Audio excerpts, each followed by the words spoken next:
Graça e paz, irmãos. Amém. Hoje, 1º de novembro, véspera de feriado, já sabe, né? Pernoitar aqui, né? Que animação, hein, irmãos? Vamos pernoitar aqui hoje? É feriado da manhã, né? Essa animação aqui, eu acho que é 10 minutos. Abra sua Bíblia no Evangelho de Mateus. Evangelho de Mateus, capítulo 6.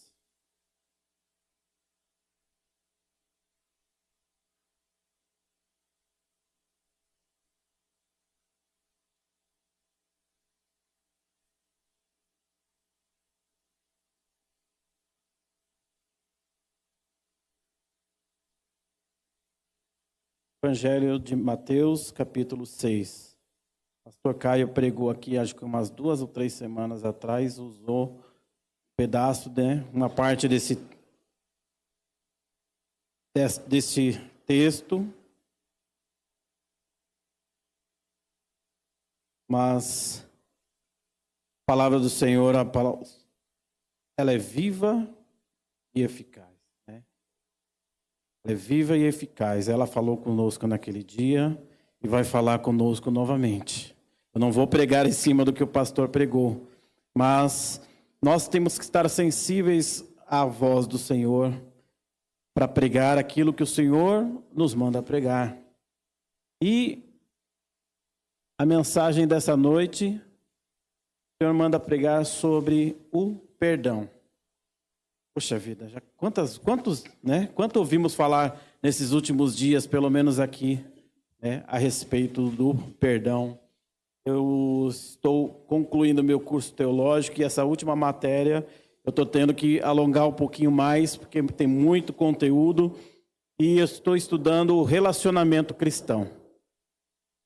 O relacionamento cristão, mas que envolve todas as áreas da nossa vida. Então tem muita coisa que nós pensamos que é de uma forma, mas nós não sabemos nem o começo. Nós falamos muito sobre amor. Falamos muito sobre amor, mas muitas das vezes desconhecemos a profundeza do amor visto aos olhos de Deus. Mas o Senhor me inspirou a essa noite a falar do perdão de uma forma diferente, que é o que se chama perdão empático. O que é perdão empático? Eu vou ler porque não dá para decorar. Perdão empático significa esquecer do fundo do coração uma injustiça sofrida, ainda que o agressor não tenha consciência da injustiça praticada ou não tenha se desculpado. Esta é a forma que o Senhor Jesus nos ensina a perdoar. Vamos lá para o texto, nós vamos entrar na mensagem. Mateus capítulo 6, versículo 12. Jesus ensinando seus discípulos a orarem, ele diz: e perdoa-nos as nossas dívidas, assim como nós perdoamos os nossos devedores. Em algumas versões está perdoa as nossas ofensas, né? Também, mas o sentido é o mesmo. E não nos conduzas à tentação, mas livra-nos do mal, porque teu é o reino, o poder e a glória para sempre. Amém. Porque se perdoardes aos homens as suas ofensas, também vosso Pai Celestial vos perdoará a vós. E porém, não perdoardes aos homens as suas ofensas, também vosso Pai não perdoará as vossas ofensas. Amém? Senhor Deus e Pai, te agradecemos, Senhor, por esse privilégio de poder estar na tua casa, de poder louvar-nos, Senhor, louvar o teu nome com hinos e cânticos espirituais. Pai, te peço agora que o Senhor venha usar a minha vida conforme o teu querer, para ministrar ao coração da tua igreja, Senhor. Eu Eu te peço que o Senhor abra o coração e a mente de todos os ouvintes, seja aqui na igreja ou seja em seus lares, Senhor, através das redes sociais. Pai, tira os impedimentos, todos os atrapalhos, para que nós possamos, Senhor, aproveitar tudo que tem, Senhor, na Tua palavra. Podemos admitir, Senhor, a Sua palavra como a verdade suprema. Pai, em nome de Jesus, abençoa os nossos irmãos para a honra e glória do Teu nome, eu te peço. Amém.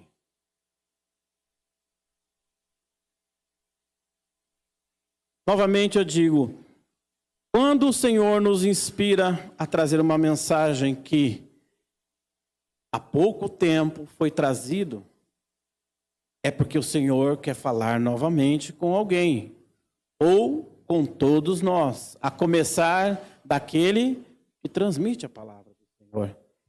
Então, essa não é uma palavra direcionada a alguém, mas sim a toda a congregação. Todos aqueles que se disporem a ouvir. Quando nós lemos esta passagem, o Senhor Jesus nos fala a respeito do perdão, mas o perdão em duas direções. Esse perdão, ele é direcional.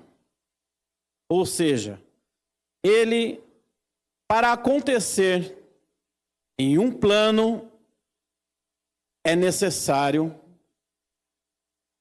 acontecer no outro plano primeiro. Então, o Senhor Jesus, ele nos ensina que antes de recebermos o perdão, nós temos que pedir perdão para o Senhor. Temos que perdoar os nossos irmãos. Quando o Senhor Jesus diz assim, perdoa as nossas dívidas, Ele diz que antes de nós, para nós recebermos o perdão, nós temos que, primeiro de tudo, confessar os nossos erros, os nossos pecados. Por quê? Muitas vezes temos o costume de fazer aquela oração mecânica. Sabe aquela oração de quem já está quase dormindo? Ou a oração de quem acordou atrasado para ir para trabalhar? Já ora com o pão na boca, né? A xícara de café na mão, mal dá tempo e vai embora. E nós temos às vezes o costume de fazer uma oração mecânica, aquela oração repetitiva, sempre da mesma forma, mas muitas das vezes nós fazemos uma oração sem reflexão. E o Senhor Jesus, ele nos ensina aqui, perdoa as nossas dívidas. Esta frase, ela tem um sentido inicial de que nós precisamos reconhecer a nossa conduta. Precisamos reconhecer a nossa falibilidade, reconhecer que somos falhos e que estamos em dívida com Deus. Por mais que as coisas estejam dando certo nas nossas vidas, por mais que estejamos vivendo o melhor momento das nossas vidas, isso não significa que a nossa situação com o Pai está 100%. Sempre há coisas em nós que devem ser corrigidas. E em todos os momentos devemos nos humilhar diante de Deus. A palavra do Senhor diz que porque todos pecaram e destituídos estão da glória de Deus. Não há um justo diante de Deus. Todos nós falhamos. Todos nós falhamos e é necessário, ao entrar na presença do Senhor, nós entrarmos pelas portas da humilhação, reconhecendo que somos pecadores, que somos devedores.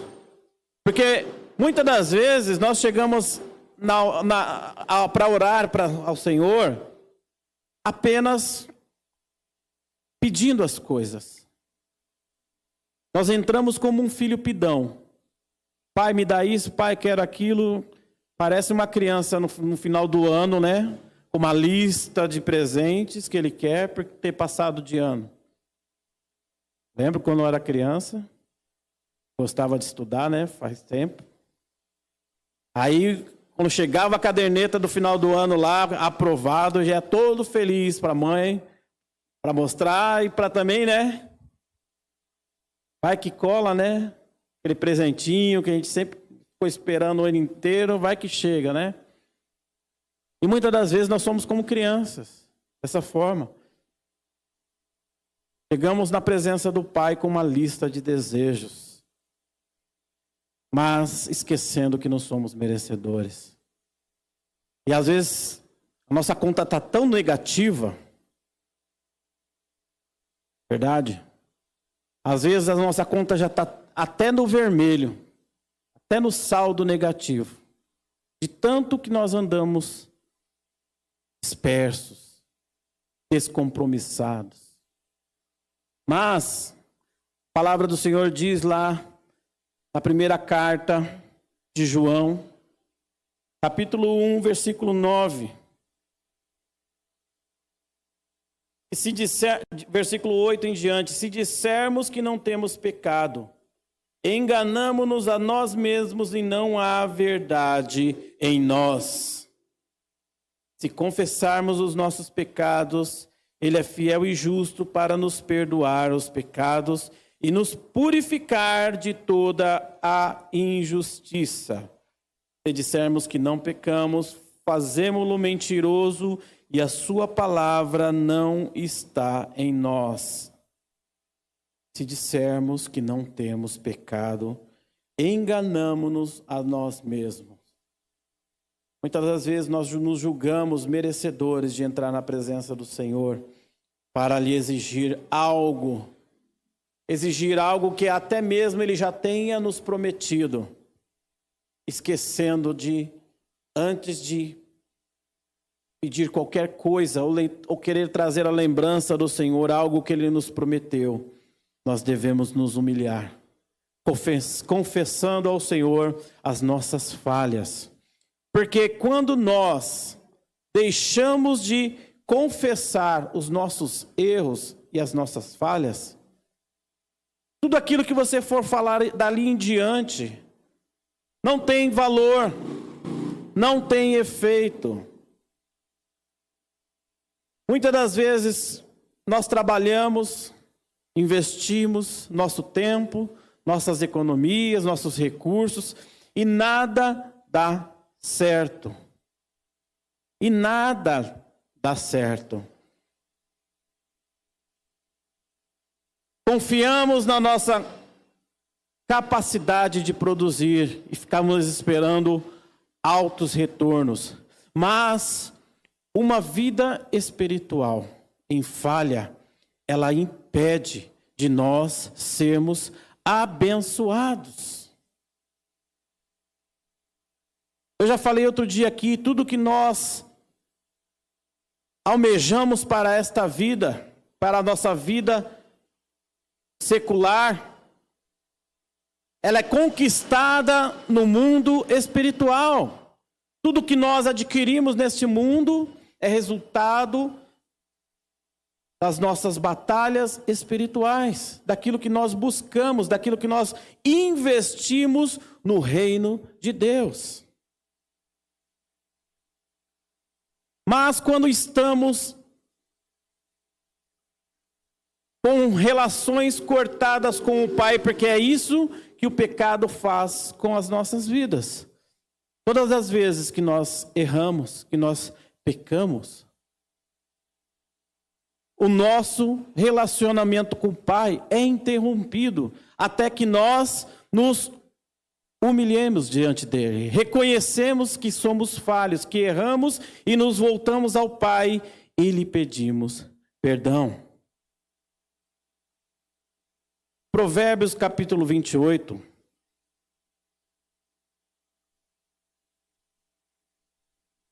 O escritor diz assim,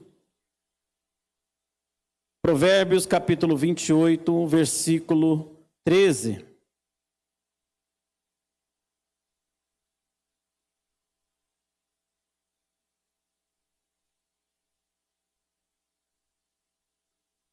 O que encobre as suas transgressões nunca prosperará, mas os que as confessa e deixa alcançará misericórdia. Vamos ler novamente. O que encobre as suas transgressões nunca prosperará, mas o que as confessa e deixa alcançará misericórdia. Por mais que você corra, por mais que você invista, por mais que você trabalhe, enquanto nós tentarmos esconder os nossos erros, as nossas falhas, nós nunca prosperaremos. Existem pessoas servindo a Deus, existem pessoas, muitas das vezes, na casa do Senhor, por muitos anos, vivendo por muitos anos, mas com coisas a serem confessadas a Deus, com transgressões escondidas, pecados escondidos. Muitas vezes ele fala assim, mas é só isso aqui, eu só faço isso, é um pequeno vício, é um pequeno desvio, é só de vez em quando, não é sempre que eu faço. Mas a vida não prospera. Aí ele cisma que esse problema é a igreja. Não, porque aquela igreja ela é muito pequena. Aquela igreja não fala sobre bênção, sobre prosperidade, ela só fala de arrependimento, só fala de santidade, só fala de ir para o céu. Eu vou mudar de igreja. E ele vai, sai, vai para outro lugar e chega lá, continua sendo a mesma coisa. Continua sendo a mesma coisa. Enquanto não houver confissão e o abandono da prática, não tem jeito. A sua vida continuará sendo amarrada. Não adianta você... A palavra do Senhor aqui ela é clara. Não adianta apenas a confissão. É preciso o abandono daquela prática. É preciso mudar de direção. É preciso a genuína conversão. Não adianta chorar nos pés do Senhor quando as coisas estão tudo difícil, mas não olhar para si e dizer, eu preciso mudar.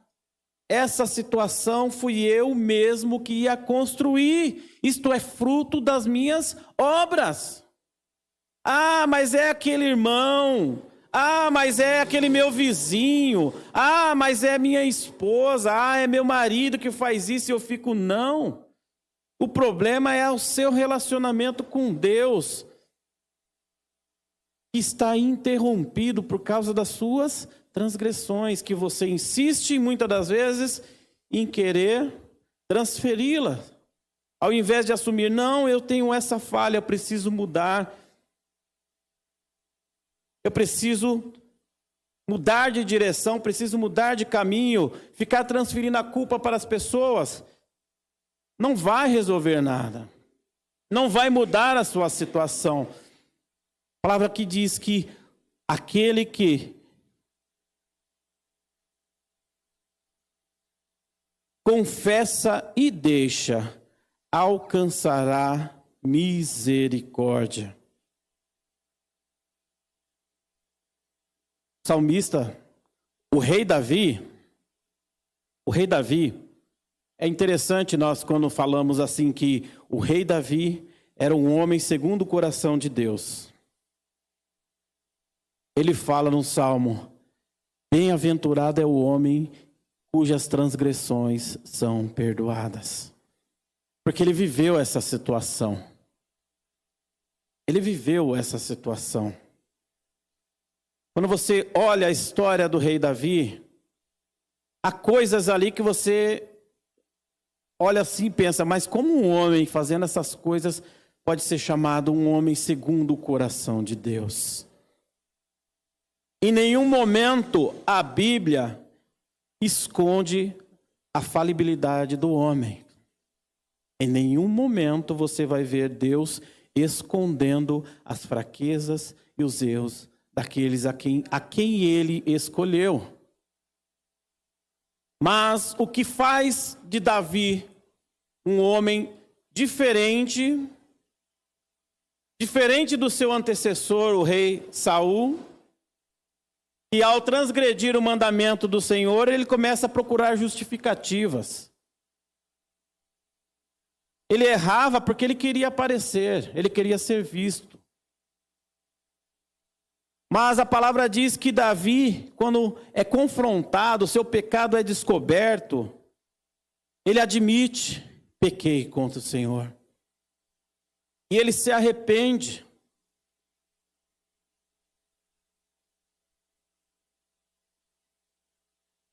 No Salmo, eu não me recordo o Salmo, ele diz que enquanto eu me calei, enquanto eu escondi o meu pecado, os meus ossos pareciam que estavam apodrecendo. Ele estava sentindo a sua alma enfermar, até que ele confessou o seu pecado. Só depois de haver confessado o seu erro, é que ele pôde ter a sua vida, suas forças físicas e espirituais restauradas. Ele estava sentindo que Deus estava retirando dele o teu Espírito Santo. Por isso ele diz: bem-aventurado é o homem, feliz é o homem cujas transgressões são perdoadas. O Senhor, Ele sempre está pronto para nos perdoar. Mas temos que entrar na presença do Senhor com sinceridade. Não adianta nós buscarmos ao Senhor, pedirmos perdão, já pensando da próxima vez que aquilo acontecer. Não. Nós temos que pedir o perdão do Senhor, meditar naquilo que nós fizemos e buscar a mudança para a nossa vida. Jesus disse para Nicodemos: Nicodemos, é necessário nascer de novo. Para nascer é preciso morrer. Para nascer de novo você precisa mortificar a sua carne literalmente. Você precisa abrir mão do seu estilo de vida. Você precisa abrir mão, muitas das vezes, das suas convicções. Abrir mão daquilo que você julga ser essencial, insubstituível na sua vida. O único insubstituível na sua vida é Jesus. Este você não deve abrir mão. E Jesus diz que este perdão só é alcançado quando eu o pratico no plano horizontal. Perdoa as nossas dívidas, assim como nós perdoamos os nossos devedores. Da mesma forma que nós perdoamos. Agora, essa é uma pergunta que cada um deve fazer para si mesmo. Nós realmente estamos perdoando?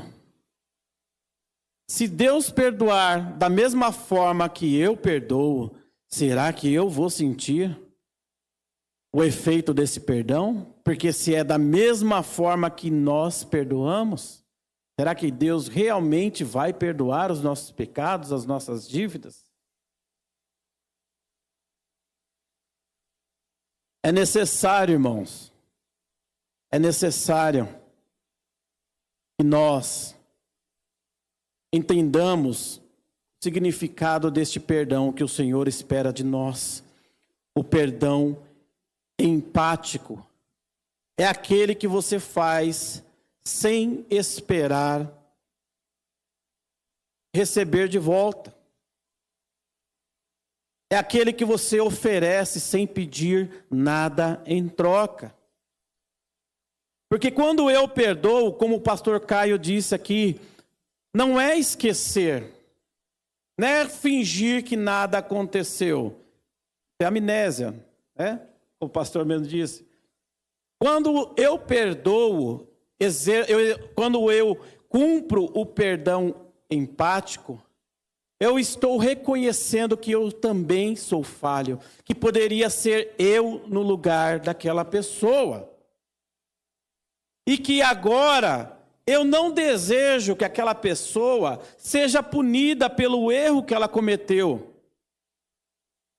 Eu me lembro que olha como é as coisas quando a gente é criança, né? Quando eu era criança, eu tenho 2 irmãos mais velhos e minha irmã menor. Então a diferença de idade é bem pouca. É de 1 ano do primeiro para o segundo e de 1 ano de mim para minha irmã. Então era tudo fio desencapado ali. Encostou, saia faísca. E a gente brigava, e a gente se amassava, a gente brincava, a gente acusava um o outro. Foi esse que fez, foi aquele que fez. Mas quando a mãe pegava a cinta, aí éramos unidos. Apoiava todo mundo junto. Mas quando a gente via, às vezes, o irmão que fez alguma coisa ali, né, fez uma arte, fez alguma coisa com a gente via a mãe pegar o chinelo, a gente falava, bate nele não, mãe. Dava uma dor no coração. Minha mãe, às vezes, ela queria saber só a reação da gente. Nós estávamos mesmo brigando com a intenção de nos machucar, ou era apenas a arte de criança de brigar mesmo? A gente ia lá e reclamava para a mãe porque ele fez isso, ele fez aquilo. A mãe pegava o chinelo, a gente, não faz isso não, mãe. Não bate nele não, não bate nela não. Porque a gente, é como se aquela chinelada ia doer na gente também, porque era nosso irmão ali. É assim que o Senhor espera que nós sejamos. E nós nos compadecemos daquele que nos ofendeu. Porque muitas das vezes, como a palavra diz, muitas das vezes as pessoas nem sabem que fez algo para você. Às vezes, numa situação involuntária, ele fez algo que te feriu. E você começa a colocar aquilo, vai alimentando aquilo. Aquilo se torna o combustível para a sua vida. Agora você vive em função de ver aquela pessoa pagar pelo mal que ela te fez. Só que você não percebe que você vivendo dessa forma, você se lança em uma prisão. Ao desejar esta vingança disfarçada de justiça, você se coloca dentro de uma prisão. E você só vai sair de lá, você só vai poder sair dessa prisão quando aquilo que você busca acontecer. Quando você vê aquela pessoa se dando mal por aquilo que ela te fez. Mas na verdade, você está se aprisionando através da mágoa. Você está se aprisionando voluntariamente numa prisão chamada mágoa. E esta chave, a chave para esta prisão, está nas tuas mãos. E a chave desta prisão se chama perdão. Você só poderá sair dessa prisão em que você mesmo se colocou quando você colocar a chave do perdão. E deixar para trás aquela prisão em qual você estava. Eu sei que não é fácil. Eu sei que não é fácil. Mas o Senhor Jesus, ele depois lá na cruz, ele demonstra esse perdão empático. Quando crucificado, ele diz, Pai, perdoa-os, porque eles não sabem o que fazem. O Senhor está pedindo para que a culpa daqueles homens que estão crucificando ele naquele momento seja lançada sobre ele. É assim que o Senhor espera que nós sejamos. Ah, mas Jesus é Deus. Jesus é Deus. Ele mesmo disse que ele não veio para nos julgar. Ele veio para buscar os perdidos. É verdade. Então é de homem que você quer um exemplo? Abra lá a sua Bíblia no Atos dos Apóstolos.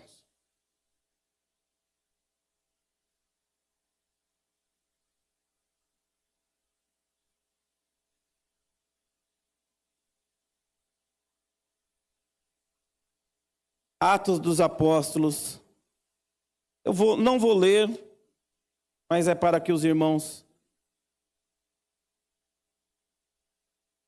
situem-se na Bíblia e depois venham a meditar.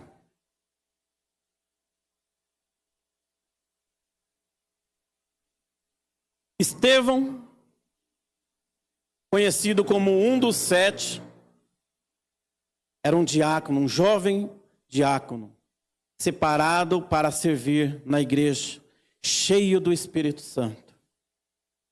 Ele não se contentou em estar apenas no templo servindo, trabalhando na administração do templo, da igreja ou do serviço social. Ele tinha que ir para a rua evangelizar.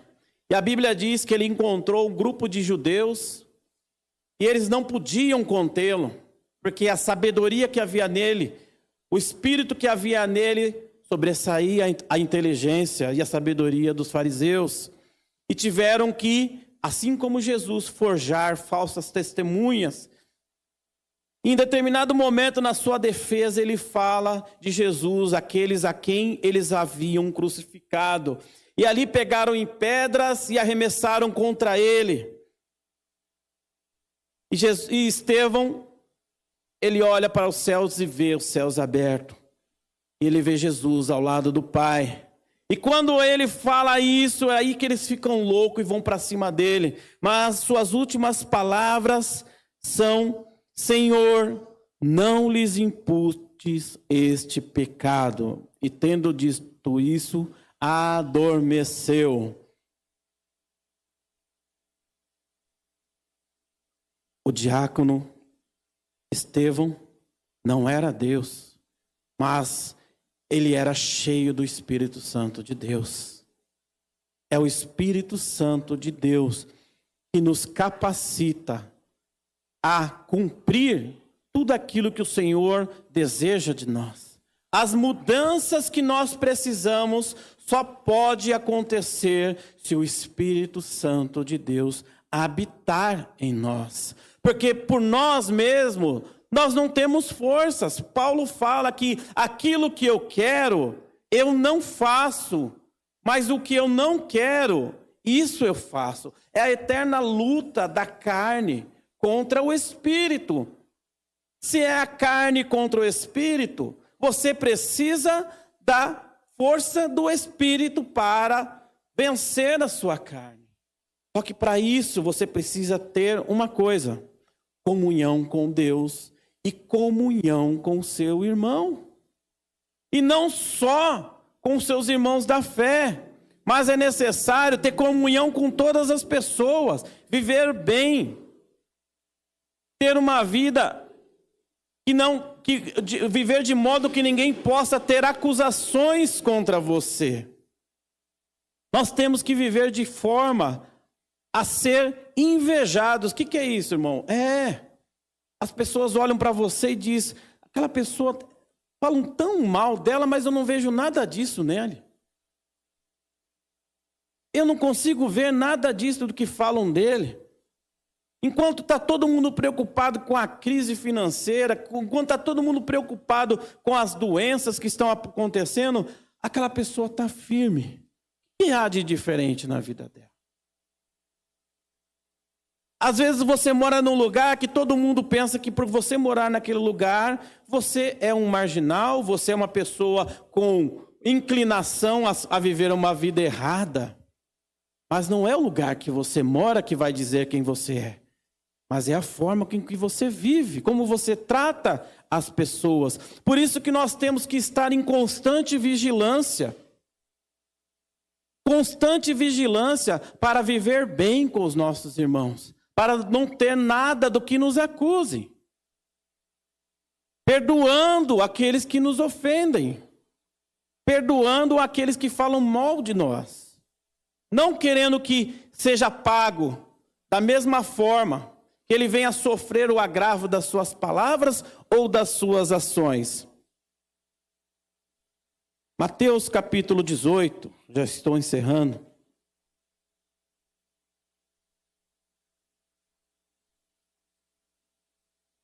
Primeiro eu quero abrir Desculpa. Mateus capítulo 5.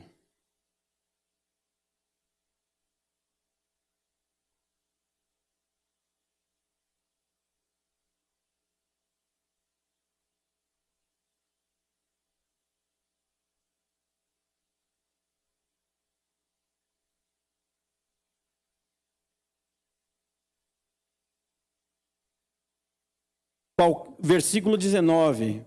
Mateus capítulo 5, versículo 19. Qualquer, pois, que violar um desses mandamentos, por menor que seja, e assim ensinar aos homens, será chamado o menor no reino dos céus. Aquele, porém, que os cumprir e ensinar, será chamado grande no reino dos céus. Porque eu vos digo que, se a vossa justiça não exceder a dos escribas e fariseus, de modo nenhum entrareis no reino dos céus. Não importa o que façam conosco, não importa o que falem de nós, se a nossa justiça não exceder a do ímpio, nós nunca entraremos no reino dos céus. Você não pode tratar as pessoas da forma que você é tratado. Por mais que nós achamos que isso é uma filosofia de vida. Sabe aquela frase que desejo em dobro aquilo que você me deseja? Não. Com o cristão não é assim. O Senhor disse: abençoa aquele que vos persegue. Orai por aqueles que vos perseguem. Bendizei os que vos maldizem. Conosco não será assim. E se nós não entendermos que isto é o Evangelho, estamos perdendo o nosso tempo. E em relação ao nosso tratamento com aqueles da fé, o Senhor também nos dá aqui uma orientação. Portanto, se trouxeres a tua oferta ao altar, versículo 23, e aí te lembrares de que teu irmão tem alguma coisa contra ti, deixa ali diante do altar a tua oferta e vai reconciliar-te primeiro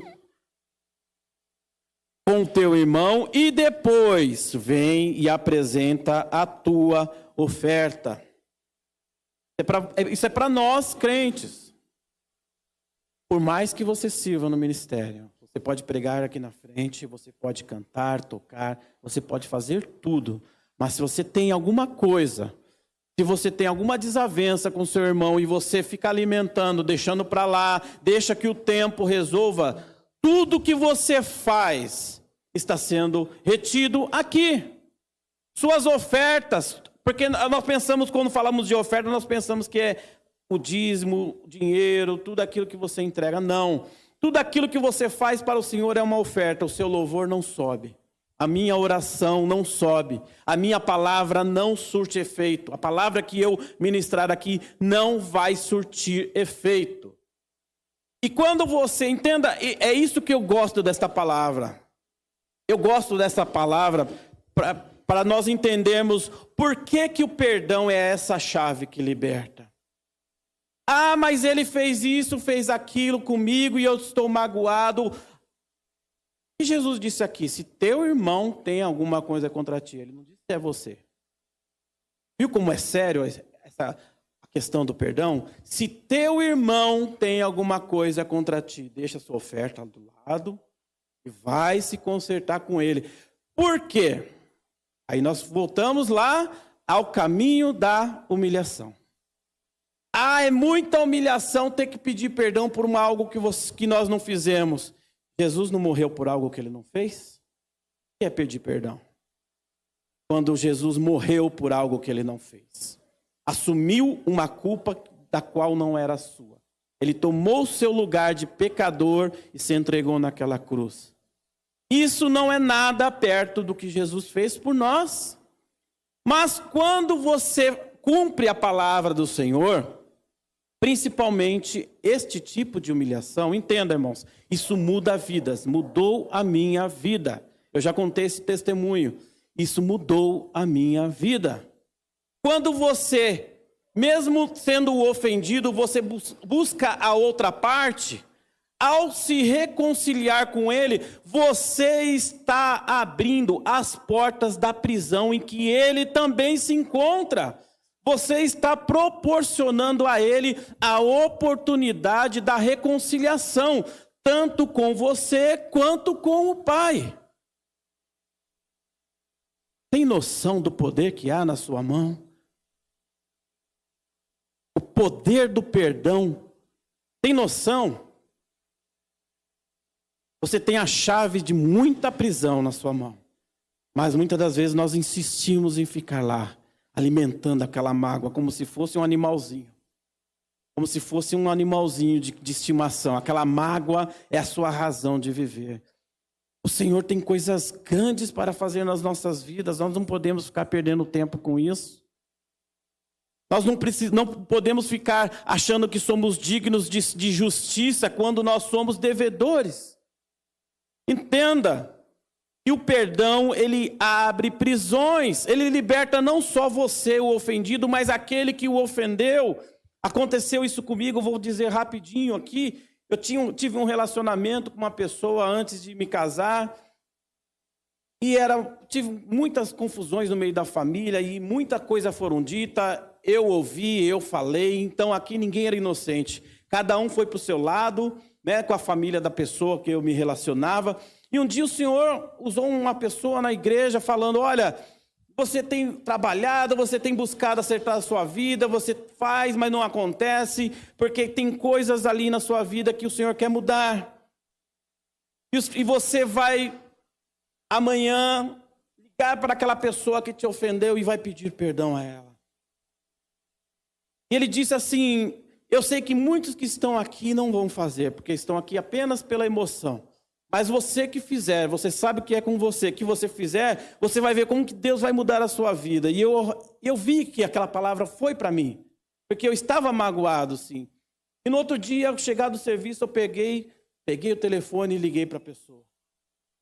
A pessoa tomou um susto, porque já imaginou que eu fosse ligar para brigar, alguma discussão, porque aquela pessoa até me devia dinheiro. A pessoa deve ter pensado, ligou para me cobrar. Eu falei para ela, falei assim: olha, sua mãe está aí? O que você quer? Eu falei: não, é com ela, não é com você. Tá bom. Eu falei: eu não vou brigar com ninguém, não, pode ficar. Porque os últimos encontros não foram dos melhores. E quando aquela pessoa atendeu, aquela voz desconfiada, eu falei assim: olha, eu estou te ligando para pedir perdão. Por isso, por isso, por isso. E eu ouvi um silêncio, né? Aquele silêncio ensurdecedor, né? E a pessoa não tinha reação. E eu também não sabia o que ia acontecer dali para frente. E a pessoa recebeu o meu pedido de perdão e também me pediu perdão. Falei com o marido dela, pedi perdão e assim foi. E eu senti uma libertação como a qual eu não tinha experimentado. Nem quando Deus me libertou das bebidas, eu pude sentir aquele peso sendo tirado de cima de mim. E dali para frente, irmãos, eu posso dizer para você, a minha vida mudou. O Senhor preparou meus caminhos, tanto que eu estou aqui por conta dessa situação. Então não adianta nós ficarmos pensando: olha, não é justo eu ter que fazer isso. Não é questão de justiça. É questão de obedecermos. Tem coisas que nós só vamos viver se nós crermos. Nós só vamos viver se nós sairmos da nossa zona de conforto e acreditar. Viver pela fé, irmão, em alguns momentos é um caminho desconfortável. Você pisar onde não enxerga, é isso que é a fé. É você andar às vezes por caminhos que você não enxerga, mas você crê que aquele que te mandou ir preparou o caminho para você. Quando estamos buscando, se nós deixarmos de viver da forma que o Senhor nos ensina nesta noite, também há uma consequência. Também há uma consequência. Capítulo 18 de Mateus, a Bíblia conta aqui de um senhor, de um rei, que tinha empregados ali. E ele fazendo conta dos seus funcionários, ele viu que tinha um que tinha uma dívida enorme com ele. E ele não pagava. Então ele o chamou e mandou que confiscasse os seus bens, sua casa, sua esposa e seus filhos foram ser vendidos como escravo até que pagasse a dívida. E aquele homem se humilha para o rei, se ajoelha e diz: "Tende paciência, e eu vou lhe pagar tudo." Mas aquele senhor se compadeceu daquele homem e perdoou toda a sua dívida. Perdoou toda a sua dívida. E ele saiu dali feliz. Mas quando ele saiu da casa do rei ali, do palácio, ele encontra um que lhe devia 100 moedas de prata. E foi cobrá-lo. E aquele usou as mesmas palavras que ele. "Tem paciência, tem misericórdia que eu vou lhe pagar." Mas ele não deu ouvido. Ficou apertando até que mandou prendê-lo. Mandou lançar na prisão por conta desta dívida. Mas os companheiros daquele moço que foi preso ficaram injustiçados porque tinham acabado de ver aquele homem ser perdoado de uma dívida enorme. E vão reclamar com o rei. O rei chama aquele homem e chama ele de servo ingrato. Não perdoei aquela dívida impagável? E por que você não fez da mesma forma?